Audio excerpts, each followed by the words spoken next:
welcome to Revved Up, ladies and gentlemen. The show where I just get constantly played with constantly having technical difficulties. However, though, it wasn't, this time, however, it wasn't because of a voice call or anything like that. It was because of my own accord, aka my microphone acting just on the fritz, if that makes any sort of sense. So that led to a bunch of frustration to the point to where neither Adam or Emma could join in this week's episode. But don't worry, they shall be back next week when we talk about, what we talk about on the show, which is NASCAR and motorsports. So, as always, I am your host, Carter Leonard, back yet again for yet another week. Last week we did not have an episode of the show, and we greatly apologize for that. There was a lot of scheduling stuff that was going on at the time that we really couldn't get an episode out the way we wanted to without it being a little bit rushed per se. So just bear that in mind. For us. But we're back this week, and, I'm back this week, because I'm the only one here, unfortunately. It wasn't originally supposed to be like that. Sorry if you heard any background noise. So that's basically what's been happening ever since we tried to get recording of the show or this episode going, at least this week. But it seems like all that is behind me right now and behind us, and I'm able to really move forward. I guess this is where we launch into the small talk, which I myself have been doing pretty good. I mentioned the Super Bowl happened recently.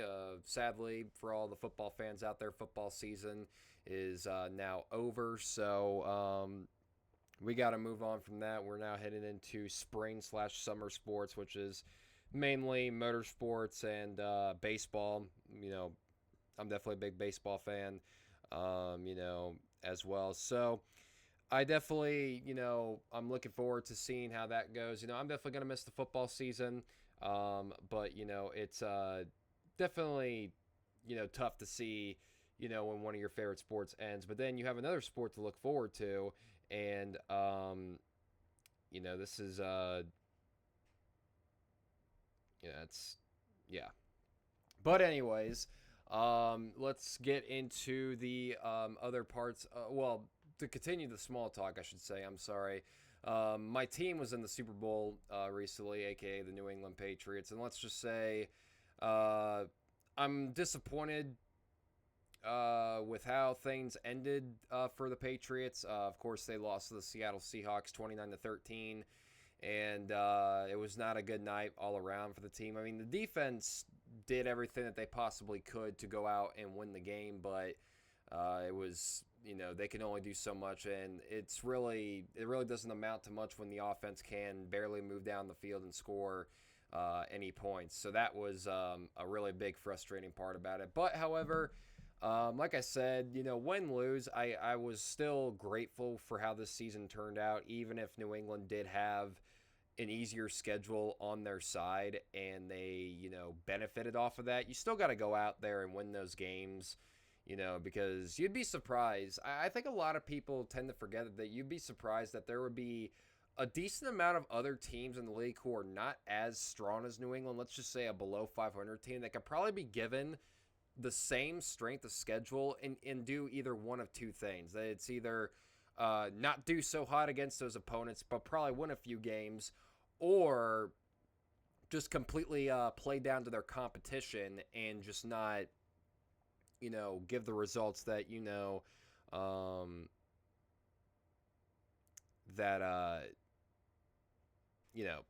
that whole thing. So, but anyways,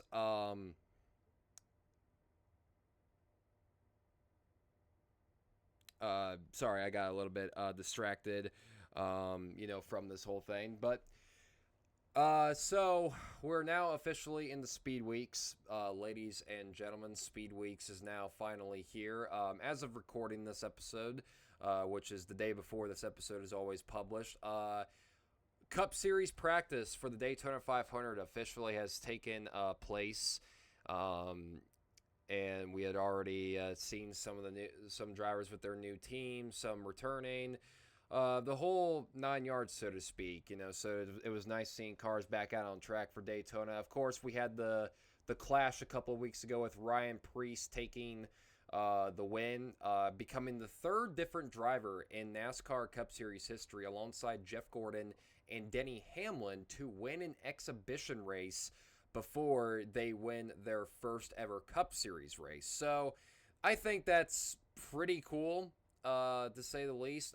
It kind of gives you an idea that is this finally the year that Ryan Preece gets in the victory lane, which I want to say yes, because I think, as we mentioned in the first ever episode of this season, that when we were talking about preseason expectations, I think Ryan Preece is definitely a driver that I believe can definitely shock a lot of people and can definitely,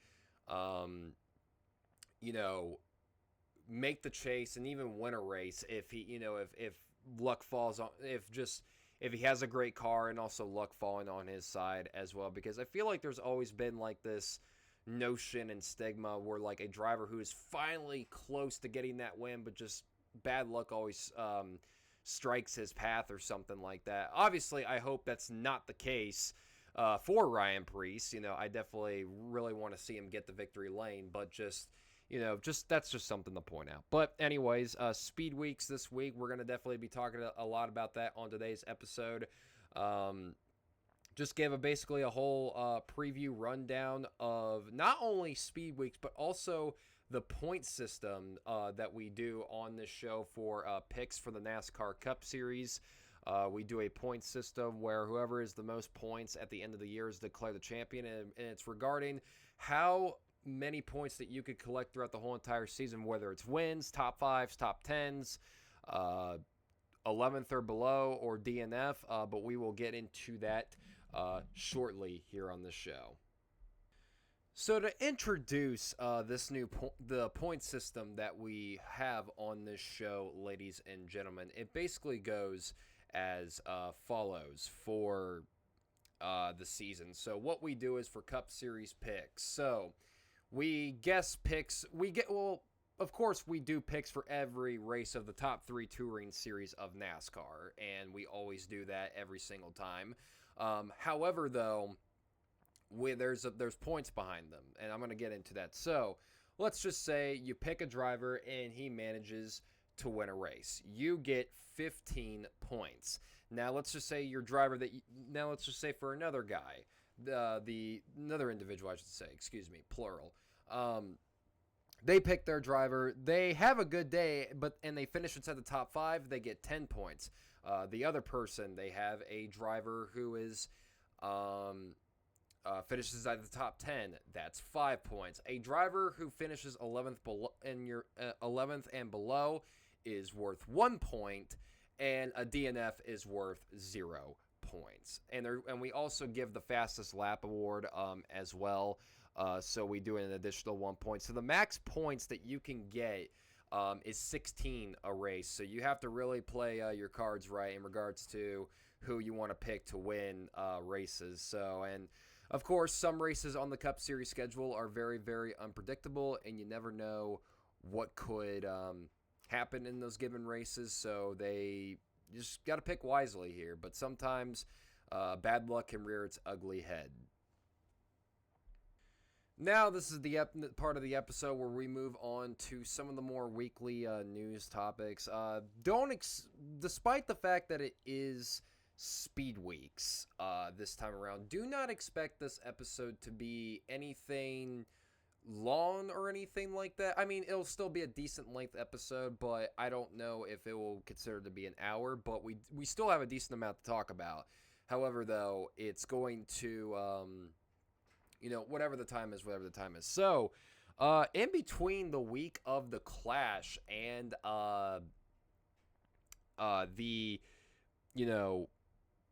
where we're at right now, we've actually had a lot of news take place in all three national touring series.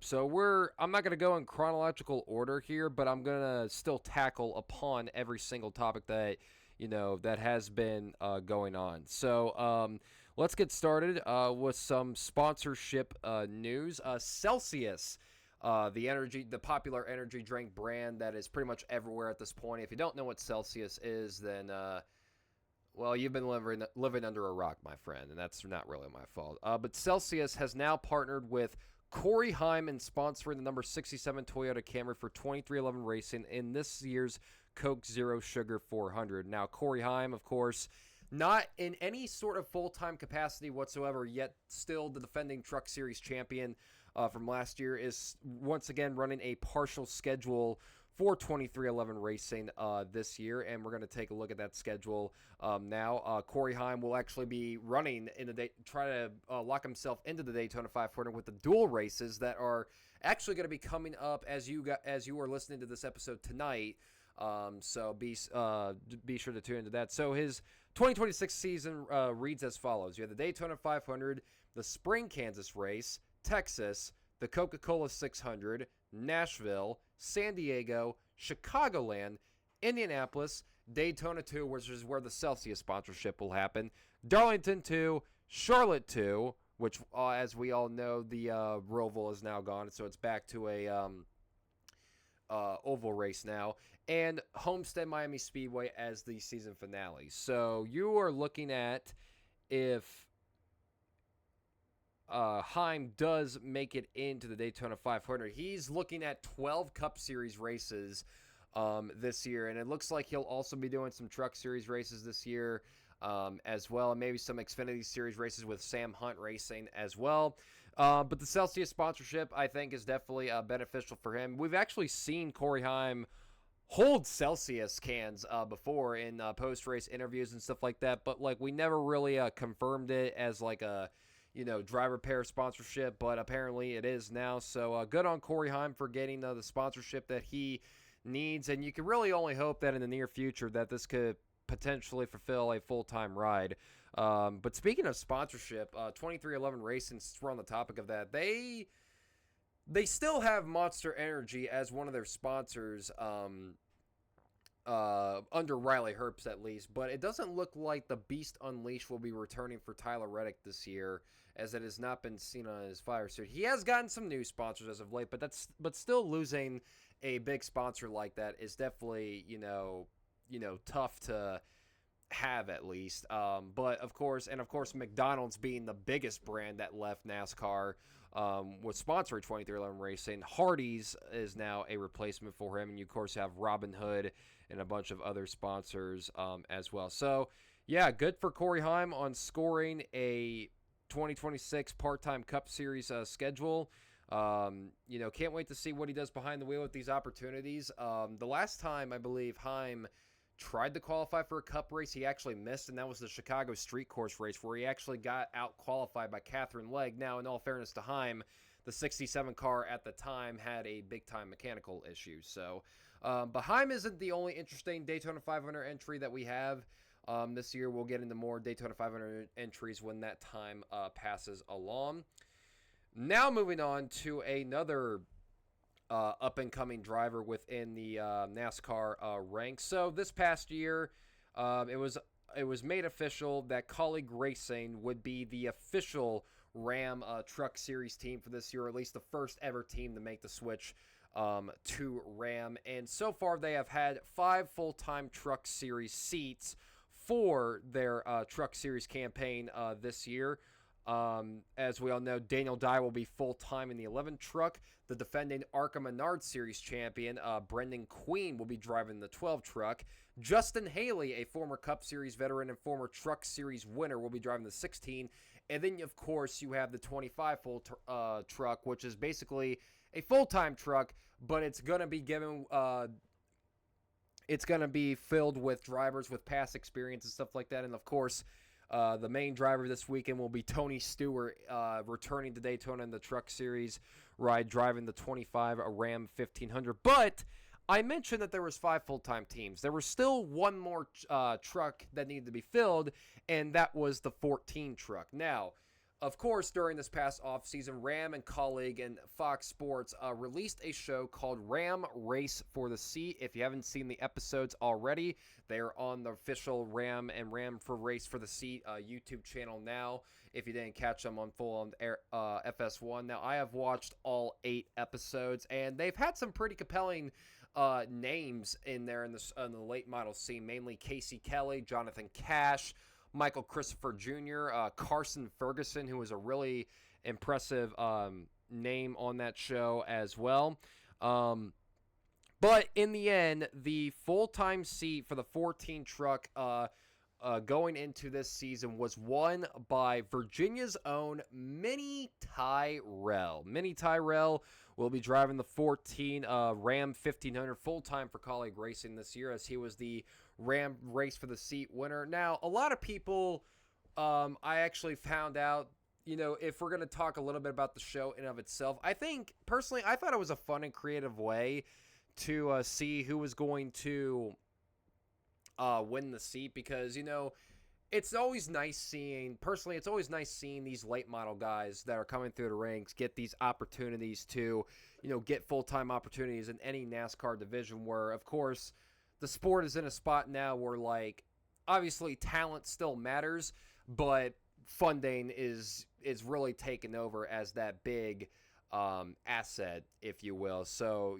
giving these drivers a big-time opportunity to, prove themselves. Now, they went through a various amounts of obstacles, especially with, like, some Legends cars, some road course racing with late models, some short track racing, which can be debated. Is it really the best way to determine if you're ready for a full-time truck series seat? But I digress. Minnie Tyrell was the best of them all. However, though, Carson Ferguson was definitely a close second for me. He showed why he definitely deserves at least a look at by some teams. But good news for Carson Ferguson, he will be running the Ram 25 truck at the fall race at Martinsville later this year. So Carson Ferguson, still definitely a big name for the eyes of Matt Colleague and Chris Rice. But of course, it's Minnie Tyrell getting the opportunity. Let's talk a little bit about Minnie Tyrell, former Cars Tour winner, just a absolute, just a really talented late model racer, really talented short track driver.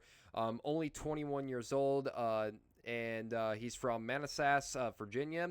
I'm pretty sure I pronounced that wrong, but, go ahead and ridicule me for it. But, yeah, so him getting this big-time opportunity, it's still refreshing to see all these late model guys, especially Brendan Queen, who will be Tyrell's teammate, get these opportunities to run full-time in the division like this. So I definitely think that's always been really, really cool to see. But as far as how I believe Minnie Tyrell will perform, I really want Tyrell to do well at the short tracks, and I definitely think he could, because he's had experience running at tracks like Martinsville. He'll go to Bristol, I believe, for the very first time.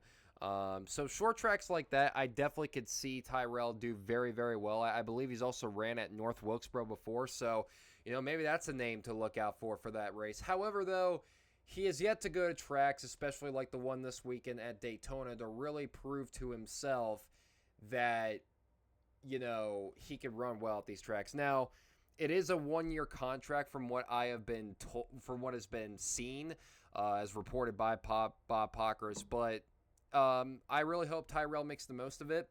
I definitely see him struggling a little bit on the bigger tracks, but the short tracks, however, it could be way too early to say, but don't be surprised if he's an underdog name to look out for in that regard. So, but anyways, big congrats to Minnie Tyrell on being awarded this opportunity. And Rams Truck Series team this year is honestly not a bad lineup, because you have Daniel Dye, who, of course, has not won a Truck Series race yet, but he is, by technicality, a veteran in that right. So he has experience in the Truck Series field. You have Brendan Queen, who has really made a name for himself the last couple of years, getting some opportunities. He got a full-time ARCA opportunity last year, and he made the most of it, and he won on the big tracks, too. Like, he was winning that mile and a half and stuff like that. Now, obviously, ARCA not the most competitive field, but if you're able to win and get big track experience, then go for it. He's going to be on that team. We, of course, mentioned Tyrell. Justin Haley, a proven Truck Series winner. And then you have a veteran truck lineup that could be whatever it wants to be each and every week. So I am definitely very interested to see how Ram handles their first season back, as it should be a fun one. And we're going to see it firsthand Friday night under the lights at Daytona. But once again, big congrats to Mini Tyrell on getting this opportunity, and we wish him nothing but the best of luck.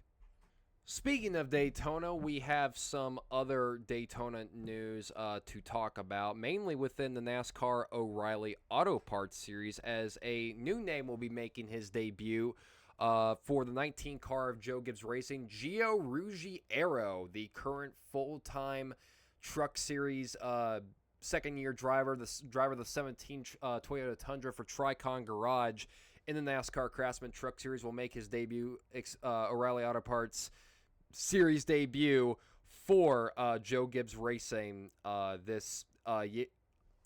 make his debut this weekend, but will also run the first 2 races as well. So he will be running at Atlanta next week as well. Of course, the 19 car for Joe Gibbs Racing in the O'Reilly Auto Parts Series will mainly be occupied by then soon-to-be 18-year-old Brent Cruz, who will run, I believe, 29 out of the 33 races this year. So the first 4 races for Cruz will be occupied by 18 or older drivers. So Ruggiero will also be making some ARCA race appearances as well, including the season opener at Daytona for the number 18 Camry. The Seekonk, Massachusetts native has already experienced early success earlier in his career. I was very skeptical about him competing full-time in trucks this past year, but the season opener at Daytona, when he finished third and led a bunch of laps, proved to the world that this guy was capable of being able to run up front. Now, did he have some growing pains here and there? Yes, but it all culminated into his very first Truck Series win at Talladega this past fall, and I believe with that first win, it definitely is going to build a lot of confidence for Gio to really, put himself in the name of chase drivers for this year. Of course, the chase field isn't as big as Cup, but he could definitely make some noise and maybe win a race or two. I think Tricon Garage with the likes of him and Caden Honeycutt could definitely be a dynamic duo in trucks this year. Now, how do I think he'll do at the, in a Toyota Supra? I definitely think that he could do well. I think the big thing for him is just to learn just behind the wheel. Try to, if you make mistakes, it's gonna happen. It's just part of it. But I definitely think this could definitely be a great learning experience for him as he competes another full time in trucks. And if he does have a really impressive season in trucks, and he does well in his O'Reilly Series starts. I'm still getting used to that. As you can see, I've almost said Xfinity about 4 or 5 times already. You could definitely think that he could be in the consideration of a full-time seat next year, which, honestly, Joe Gibbs Racing's lineup looks actually pretty, I would say, solid. William Sawalich, he didn't have the best rookie year last year, but I will say he definitely seemed to have gotten a little bit of a better average finish as the year went on, mainly towards the last several races of the year. You saw him run a little bit more better, so you can only hope that progression goes far into the future. Of course, we mentioned Brent Cruz, who has made some truck starts. He's won an ARCA, but he's going to be thrusted in the most competitive series that he's been in so far. We'll see if the 18-year-old could definitely live up to the, obviously he's not, I would say, on the same hype level as Connor Zilic per se, but to say that he doesn't have an impressive resume already on his own would be a downright lie. So he could definitely turn some heads this year. Brandon Jones, a proven winner in that series as well, so he could definitely, win a race or two, give or take. And then Taylor Gray, who finally got the monkey off his back last year and won at a track that was just painful to him, and that was at Martinsville. And he had come close to winning a race during that season so many times, but he finally got win number 1. You can only imagine that this is probably the start of multiple wins for him this upcoming season. So, yeah, the O'Reilly Auto Parts Series should definitely be very interesting with not only who the full-time drivers are, but also just, some of the part-time guys as well, especially like Gio. So, yeah, can't wait to see how he does in his first 2 races. Of course, this is just to fill in for Brent Cruz, who has yet to turn 18 yet, but will run the remaining races of the season. And, yeah, we'll definitely see how that goes for him. So good luck to Gio in those races, but also good luck to him for the 2026 Truck Series season.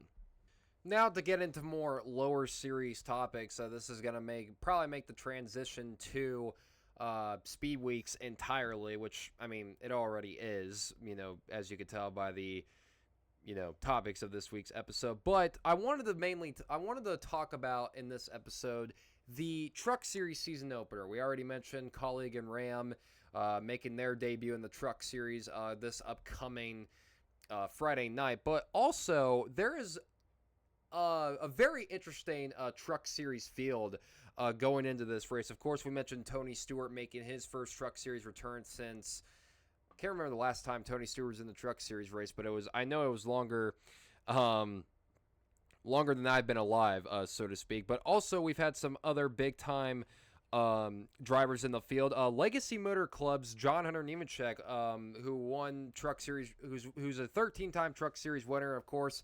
The driver of the number 42 car for Legacy Motor Club will drive the number 62 truck for Hallmark Friesen Racing in the season opener. You also have the Spire Motorsports drivers of Michael McDowell and Carson Hocevar, who we mentioned previously, Hocevar especially. They'll be driving for the number 7 and 77 respectively for Spire Motorsports. Now, it's also important to mention, while Spire Motorsports does have a Truck Series program this year, it's not there.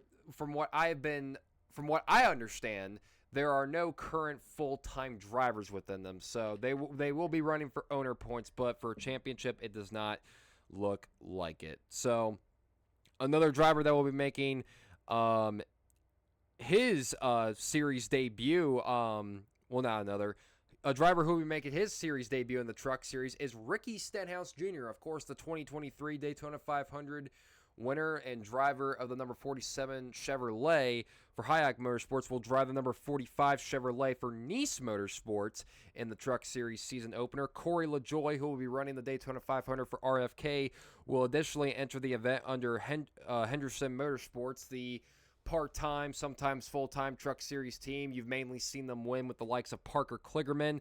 Will be driving the 75 truck as well. And then, of course, I think probably my favorite one is X Games legend Travis Pastrana will drive the Nice Motorsports number 42 Chevrolet. Of course, Travis Pastrana has also ran a Truck Series race before, at Daytona. Of course, that was his 2023 attempt as well when he drove for 2311 Racing in that year's 500. And then probably the biggest one of them all, and when I mean biggest, I'm talking about internet personalities. He had to have passed a practice test at Rockingham Speedway earlier this weekend to see if he can handle the big tracks. But Cletus McFarland, also known as Garrett Mitchell, will attempt the race in the number 4 Chevrolet for the same team as well. The 30-year-old Florida native made 4 ARCA Menards Series starts in 2025. And let's just say there was a bunch of mixed results. But, of course, Cletus McFarland, as we all know, is not one that's really being kept under a spotlight because of his talent, but because of his internet personality.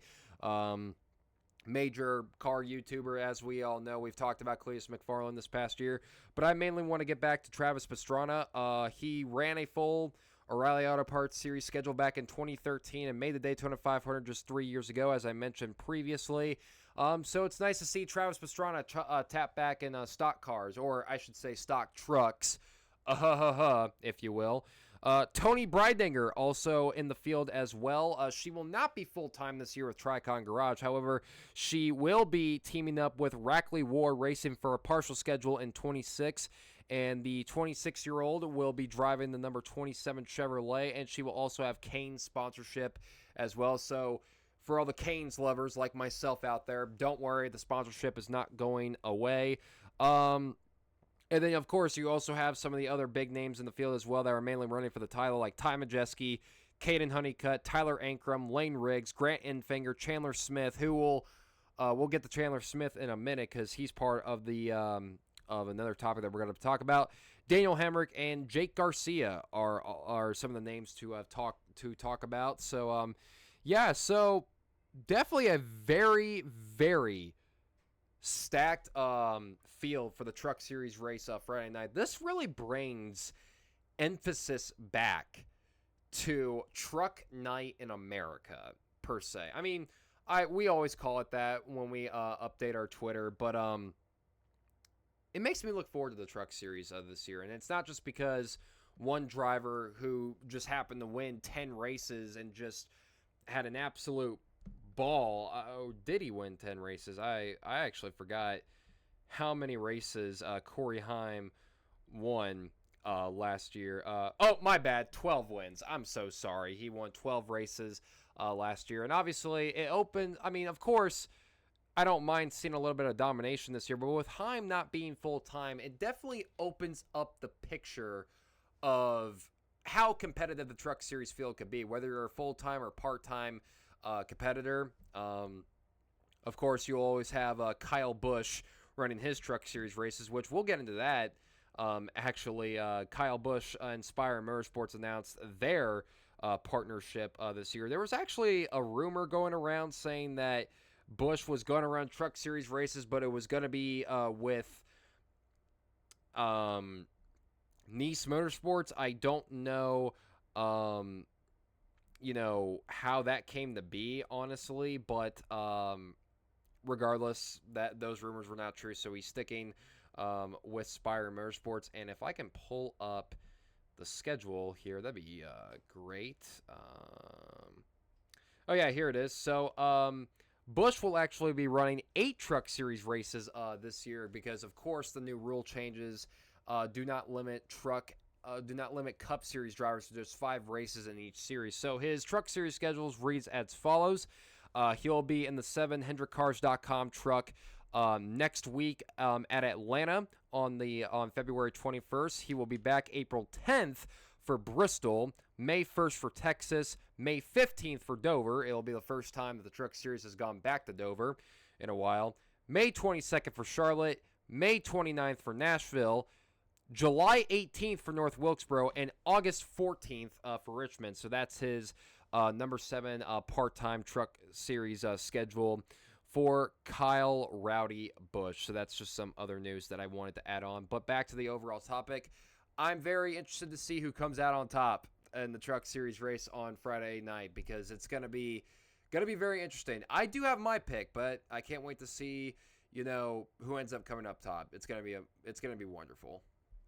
And the Truck Series news just doesn't stop coming, ladies and gentlemen. So if you thought that we weren't going to have any more interesting names come up through the to the Truck Series to do a one-off race, you were dead wrong because back on February 3rd, which was the day before the Clash, and we didn't have an episode this week, it was announced by Tricon Garage that 4-time NTT IndyCar Series champion Dario Franchitti will compete for the organization when the NASCAR Craftsman Truck Series debuts at St. Petersburg, Florida on Saturday, February 28th. So, of course, the Truck Series' third race of the season will be in St. Petersburg, Florida, and Franchitti will pilot the number 1 for Tricon in partnership between the team, Jimmy Johnson, and Legacy Motor Club, with Dollar Tree serving as primary sponsor for the number 1 truck. Of course, Tricon Garage will also give Jimmy Johnson a Truck Series start later this year at San Diego as he'll drive the number 1 Tricon Toyota, the number 1 Toyota for Tricon, sponsored by Carvana. But Dario Franchitti, that is a name that I was not expecting this year. And it says in this NASCAR article, it reads as follows. The 52-year-old Scot, native from Scotland, has a decorated racing resume. Of course, as we all know, with 3 wins in the Indianapolis 500 and the victory in the 2008 Rolex 24, alongside Juan Pablo Montoya, Scott Pruitt, and Memo Rojas.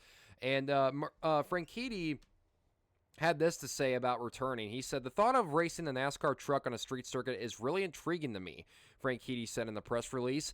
The different surfaces, the fact that part of it is on an airport, then you go into the streets, the different bumps, all those things you got to try and master. This was just a chance to race on a circuit that I love and a chance to do something fun. This all stemmed from a conversation with Jimmy Johnson. For me, with the opportunity to race the truck, it was really him. It was the whole team that he has there that made all that happen. His relationship with Toyota Dollar Tree coming on as a sponsor, it's all really been through Jimmy Johnson and the team at Legacy MC.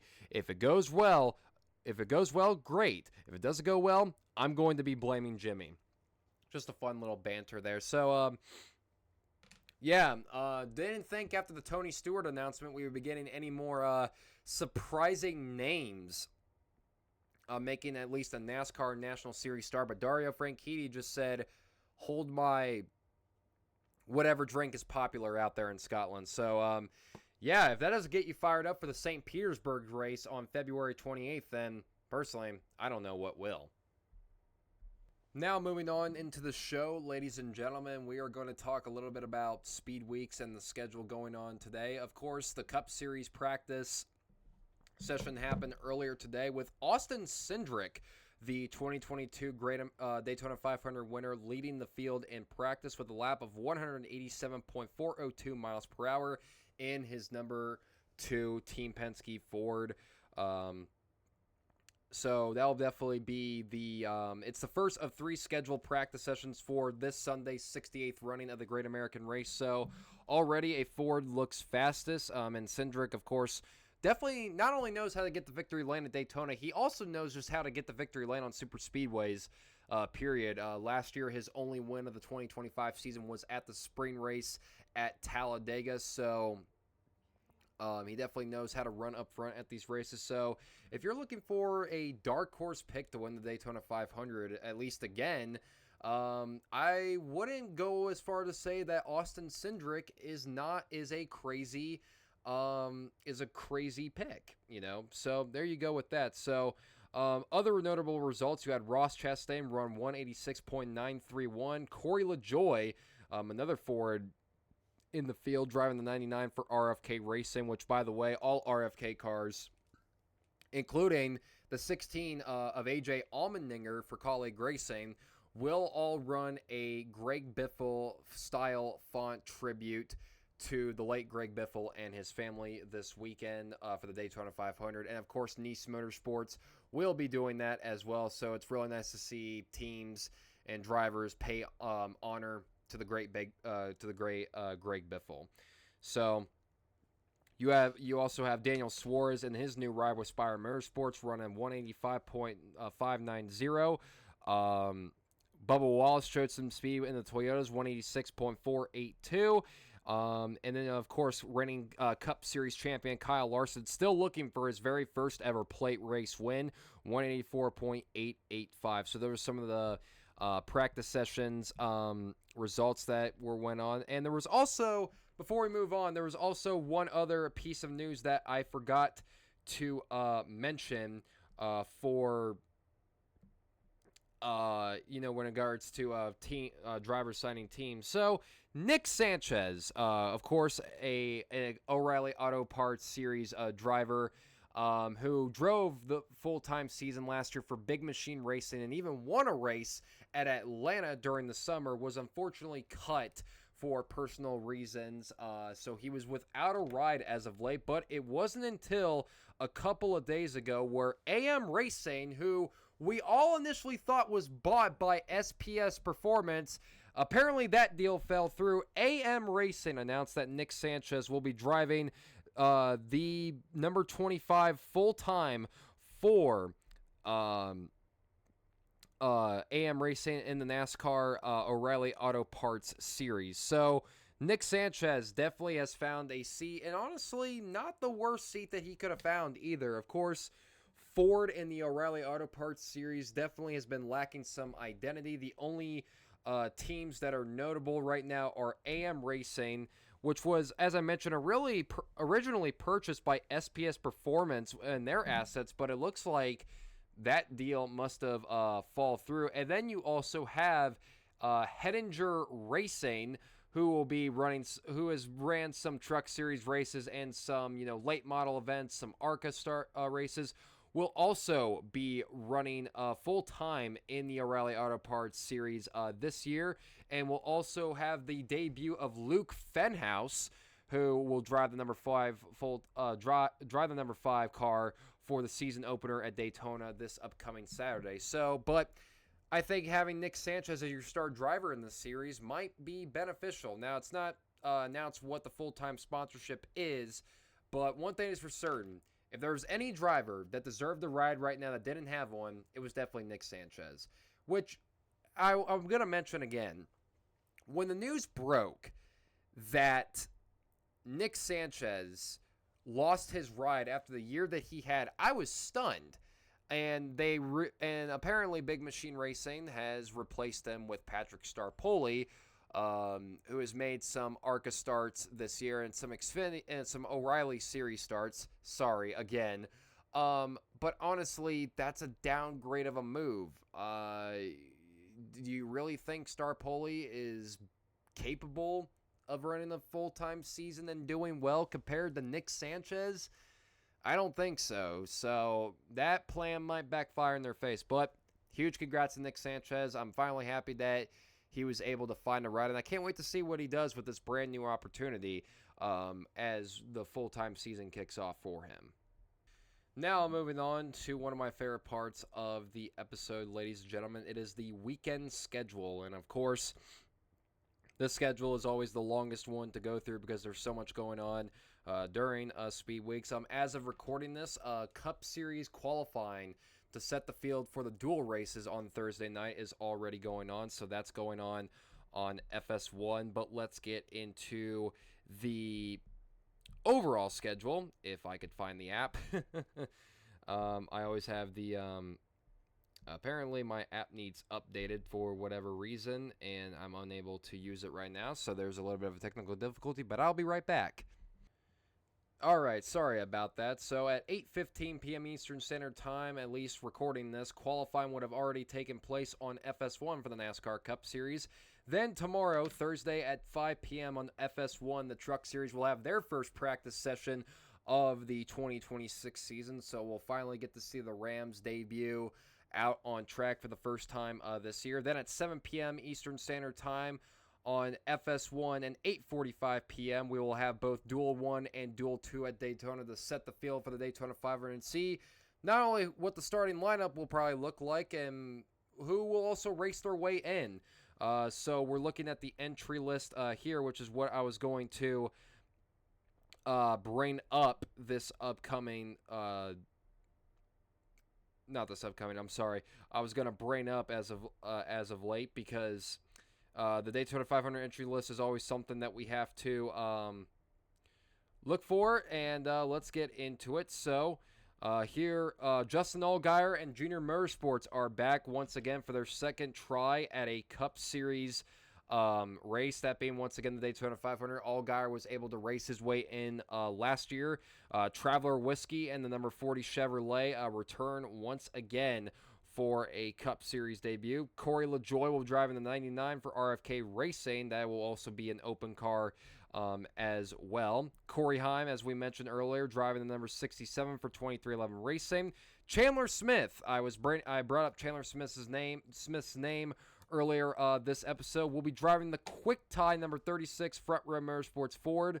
Of course, already full-time in the Truck Series for Front Row Motorsports, but he will be making yet another Daytona 500 attempt, might I add. The last two attempts that Chandler Smith has made at qualifying for the Daytona 500 have not gone well, but who knows? Maybe third time is finally the charm for Chandler Smith.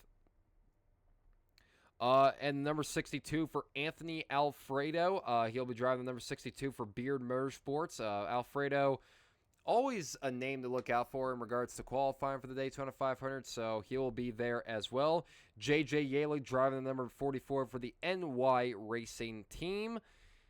Casey Mears making, I believe, trying to make his first Daytona 500 appearance in only knows how long. Almost won the race in 2006, but was unable to do so. Driving the number 66 Garage 66 Ford for that team. And then BJ McLeod driving the number 78 Live Fast Motorsports Chevrolet for his own team. And then, of course, the 7-time Cup Series champion Jimmy Johnson driving the number 84 Legacy Motor Club Toyota Camry, sponsored by Carvana. Now, regardless of what happens in his respective dual race, Jimmy Johnson is locked in to the show, of course, and this will be his 23rd Daytona 500, and of course a 2-time winner of the race in both 2006 and 2013. He is locked in via the open exemption provisional, which is the only available to all-star drivers, and adds an additional 41st spot to the grid. And of course, Jimmy exactly has 700 Cup Series starts under his name, so that's the open list. But back to the overall schedule. Moving on to Friday, 3 p.m. Eastern Standard Time on FS1, qualifying for the Craftsman Truck Series will take place to set the field for the season opener at Daytona. And then at 4:30 p.m., you will have the O'Reilly Auto Parts Series practice on the CW app for CW Sports. And then at 5:35 p.m. Eastern Standard Time, the Cup Series will have their second practice session on FS1, and then at 7:30 p.m. Eastern Standard Time, the Truck Series will have their season opener on FS1. Saturday on Valentine's Day at 10 a.m., qualifying for the O'Reilly Auto Parts Series will take place on the CW app, with Cup Series practice, the Cup Series third and final practice following on FS1. And then at 5 p.m. Eastern Standard Time, the O'Reilly Auto Parts Series season opener will take place on CW Sports. And then finally, the 68th running of the Great American Race on Sunday, February 15th, the Daytona 500 on Fox Sports. And that's main Fox, might I add. So there's a look at the weekend schedule, ladies and gentlemen. Now this is where we get into race picks for the respective series races. Now, Adam has not posted his pick yet, but Emma is very in tune with getting her picks very, very early this upcoming year. So she's like, anyways, before anyone takes my pick, so we're going to go in chronological order. The Truck Series race Friday night, it is the Fresh from Florida 250, the season opener. Emma has Lane Riggs taking the win in the 34 truck for Front Row Motorsports. I like that pick a lot, but I have not. My bad. Adam has made his picks, by the way, and Adam is going to go with the popular pick. He wants Tony Stewart for the Truck Series race as well, so that would definitely be a very popular win if Tony was able to get it done. My pick, however, is also from the Ram camp, and I definitely think if you want to return to NASCAR in a big way, go out and win your first race. Give me the 16 truck of Justin Haley to win the Truck Series season opener at Daytona. Why not? So to recap, Emma has Lane Riggs, Adam has Tony Stewart, I have Justin Haley. Now moving on to the O'Reilly Auto Parts season opener on Saturday. Emma has the defending winner of the season opener's race, Jesse Love, as her pick, while Adam goes with the Chevrolet camp and goes with Justin Allgaier. Now, this is a pretty unique O'Reilly Auto Parts Series field, simply because there's some guys in there that I definitely think could definitely make some noise in that race as well. And originally I wanted to pick Jesse Love as well, but as we all know, that looks like that will not be happening. However, though, I think, if you want to go for a unique driver, why not go for the 25 of Nick Sanchez? Who's to say that he can't prove the world wrong and say, hey, I'm still capable of doing this, and this team that gave me this opportunity, they're going to pay out for that. So it's going to pay off for them. So to quickly recap, Emma has Jesse Love, Adam has Justin Allgaier, I have Nick Sanchez. Now, for the main event, ladies and gentlemen, the 68th running of the Great American Race, the Daytona 500.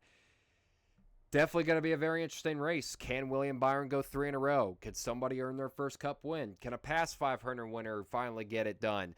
Or will a driver who's accomplished everything in the sport that has not gotten the 500 win finally prevail on Sunday? We'll just have to wait and see. But for Emma's pick, she is going to go with the summer winner from last year's summer Daytona race, Ryan Blaney. Honestly, probably one of the smarter picks out there, although Ryan Blaney's Daytona 500 look has been a bag of mixed tricks. But if there's anybody who's known for competing at super speedway races, especially in the next-gen era, it's definitely been the 12 car of Ryan Blaney. So Emma has Blaney winning the 500.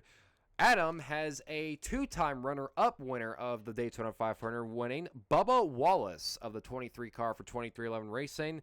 And it would be the first driver not named Denny Hamlin to win in a Toyota in the Daytona 500. And I actually like that pick a lot. Bubba also finds his way up through the field of these races as well. And, you know, who's to say he can't get it done in this race? Now, for me, my 500 pick has definitely been one that I should have really been thinking about a lot as of late. But I think it's only right for one team to win the 500 this year. And that team is RFK Racing. Give me the 60 car of Ryan Preece to win the Daytona 500. Now I know what you're thinking. Carter, have you not seen Preece's look at Daytona both figuratively and literally? And I know what you're thinking. Yes, I understand that. But how cool would it be for Ryan Preece to start off the year by winning the Clash and winning the Daytona 500? So you know what? Why not go with a little bit of an underdog pick? Give me the 60 car of Ryan Preece to win the Daytona 500. And you know what? It might backfire on me. This pick might indeed backfire on me. But sometimes you just got to have a little bit of faith in your heart. But with that being said, ladies and gentlemen, that will do it for this week's episode. Thank you so much for listening in. Even though it wasn't the most entertaining episode, we try to provide episodes each and every week. Tune in to next week's episode as we recap the wildness of Speed Weeks and preview Atlanta Motor Speedway. Oh, I'm sorry, Echo Park Speedway. Nah, I don't like it. It's still Atlanta Motor Speedway to me. So, as always, I have been your host, Carter Leonard, and we will see you guys next time. Bye-bye.